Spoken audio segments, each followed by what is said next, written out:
Greetings. This is Doc Ock coming at you live and direct from Black Facts headquarters central right here in Kent, Ohio. The place where it's all happening all the time. And we about to drop a dime tonight because we're in the process of getting ready to go to homecoming. Yes, that's right. We're talking about the tailgate. If you haven't been to a tailgate before, this is the one to go to. It's free. The parking's free. There's going to be plenty of food, fun, people, laughs, a reunion of all sorts, with particularly with the KSU Black alumni. So, the time is now. The time is right. So let's go on and take flight. And tonight, I did not prepare a proverb tonight. So we're going to have to go off the cuff. Let me see. Proverb for tonight. Okay, well,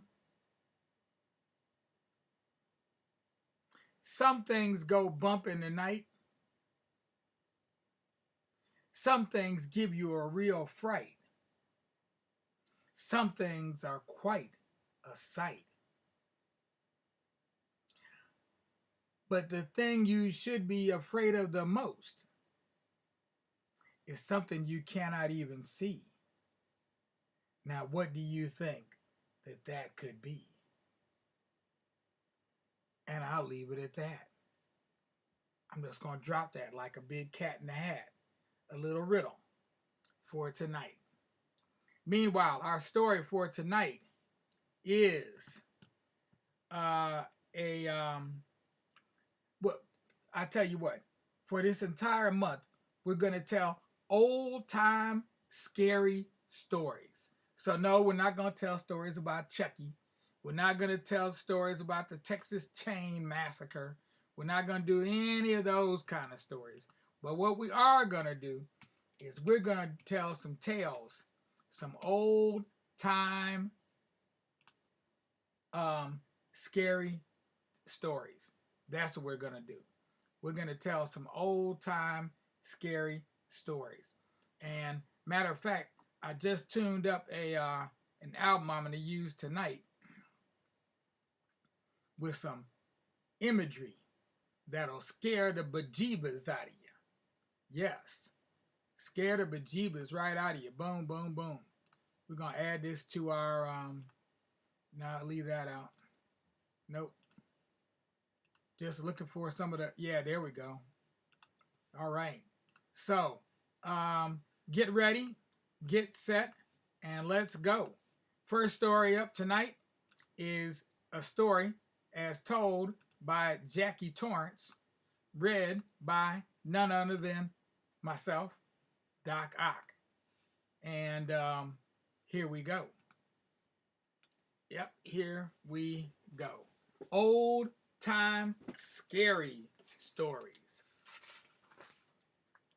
Soldier Jack. Now, Jack lived with his mother, his father, and his two brothers, Tom and Will, for at least 20 years. The family lived on a farm way up in the mountains. Now, Jack, well, he wanted to be like his brothers. A lazy, you know? His brothers hated work. Every morning, Jack's father would say, "Come on, boys, let's go to work."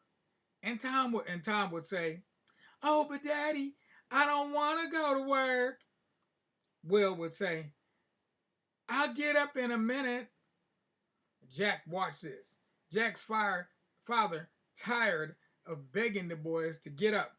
So he thought, "Oh, my knee baby, he will get up." So he went over to Jack and he said, "Get up, son. Time to go to work. Right now." Jack would turn over and look at his dad and say, "Oh, I don't want to go to work, Daddy." But Jack's dad would not take that from him. He pulled the covers back and gave Jack a big whack. Get up, boy. And Jack said, I'm up, I'm up. Now, Jack's work was simple. Milk one cow, bring in 2 buckets of water from the well, then cut up some wood. That's all he had to do. But it took him all day long to do those simple things. Well, Jack tired of that. Tom and Will would get away with not working and saying they didn't want to work, but not Jack. Jack said, enough is enough. I'm running away. So one morning, early in the morning, Jack put on his bibbed overalls, put on his t-shirt, put on his hat, and slipped from the window. Well, now, Jack had not been away from home a lot. So after he passed the 2-mile marker, he was lost. Well, he was thinking, I should have waited before I ran off. I should have eaten breakfast first. He was getting a little bit hungry. He accused me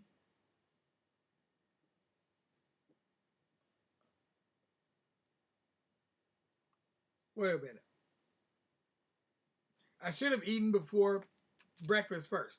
He was getting a little hungry.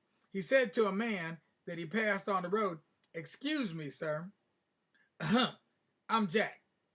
Do you know where I can find some breakfast? The man said, why don't you go down there to the army post? Maybe they'll give you breakfast. Jack said, that's a good idea. Soon Jack found himself at the army post. The sergeant said, yep, what you want? Jack said, I just want some breakfast. Well, said the sergeant, if you eat breakfast around here, you have to be in the army. Jack said, all right, how do I get in the army? The sergeant said, well now. He turned around, picked up a pencil and a piece of paper. Do you see that dotted line right there? Jack said, yes, I do. The sergeant said, sign here. So Jack wrote it in scrawny motions very slowly what the captain sergeant had written above. Mm-hmm.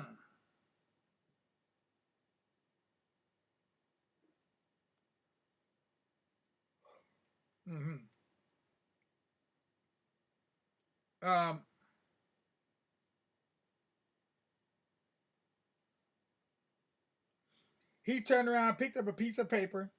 Oh, you already wrote that. Okay, so Jack wrote in. Now, what does that mean? It means you're in the army, Jack said. Does it mean I can get breakfast too? The sergeant said, yep, come on in. The sergeant said, but before that, let me explain something to you. We ain't fighting no wars. So we ain't paying no money.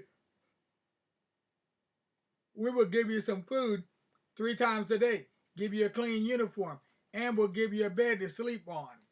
Jack said, that's fine with me. He slept every night.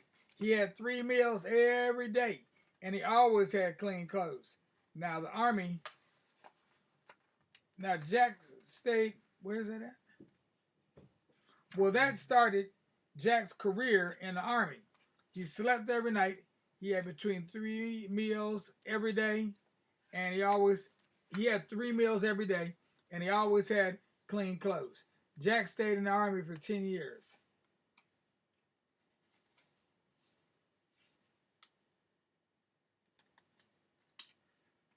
Oh, excuse me. And enjoyed what the army was doing for him. But one day, Jack said, enough of this. I think I need to get on out and go back home. Well now, just before Jack left the army, his parents had passed away. So Jack knew that his brothers, Tom and Will, were still at home. So he was going home. He said to the sergeant, Sergeant, I've been in the army long enough. I think I'd like to get out. The sergeant said, it's all right with me. Just a minute. He turned around, picked up a piece of paper, and handed Jack a pencil. Jack said, "What do I do with this?" The sergeant said, "Erase your name." Jack erased. Erasing motions. Very slowly, he erases the J, the A, the C, and the K from his name. Jack said, "What does that mean?" "It means you're out of the army." She said, "Oh." Jack said, "Well, thank you. I'll be going now." The sergeant said, "Wait a minute. We have to help you on your way. Here's a new suit. Put it on. And we're giving you 2 loaves of bread." "Oh," Jack said, "I want this suit. It's a fine suit. But why don't you keep them loaves of bread?" "No," the sergeant said, "this here is what we give you when you tell when we don't pay no money. This will help you till you find your own bread. Keep you from starving." That's the idea. Oh, I'm gonna finish this page, and then we'll be about done. "Oh," Jack said, "well, all right." He put them 2 loaves of bread. Oh, um, right. So the sergeant said, "This here is what we give you when we don't pay no money. This will help you till you find your own bread." "Oh," Jack said, "well, all right." He put them 2 loaves of bread under his arm and started home. And he walked, and he walked, and he walked, and he walked, and he walked, and he walked, and he walked, and he walked some more, and then he walked, and he walked, and he walked, and he walked, and he walked. Well, Jack was getting tired, and so was Elizabeth. She'd been tired. He was now becoming.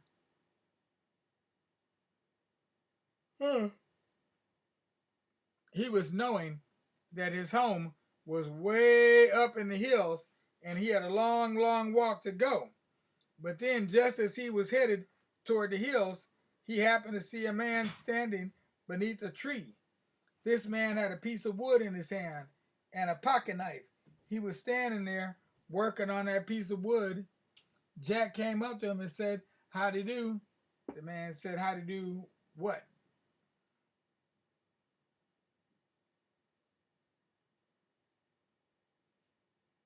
Mm-hmm. The man had a piece of wood in his hand and a pocket knife. He was standing there working on that piece of wood. Jack came up to him and said, "Howdy do." The man said, "Howdy, Jack." He screamed. He seemed to know Jack. Jack said, "What you doing?" The man said, "I'm whittling on a piece of wood." Jack said, "Oh yeah, tin trash, yeah."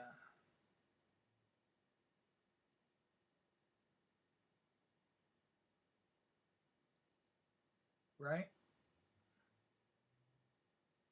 Okay. As you can see, I am pretty frazzled today. So I'm going to break off right here on page 55, where the man is whittling a piece of wood with his pocket knife. And we'll return to this story um, tomorrow night. Yeah, we'll try it again tomorrow night. And hopefully I have a little bit more energy. Meanwhile, come look for us tomorrow out there in the parking lot at Kent State, at Dick Stadium, down on Summit Avenue or Route 261. That'll get you there as well. So come on out tomorrow. I'm going to get something to eat and try to get in bed early right after I make me some African love. Now, if you would like some African love, make sure to come on out there tomorrow. I'm speaking to the adults. For the children, y'all know what you need to do, and you should have already done it, whether I told you to or not. And that is to lay your little head down on your little pillow, on your little bed, and close those eyes while you wait on that sun to rise. And when you feel those sunbeams, beaming down on your eyes, that's when you know it's time for you to rise and shine. Peace out without a doubt, y'all.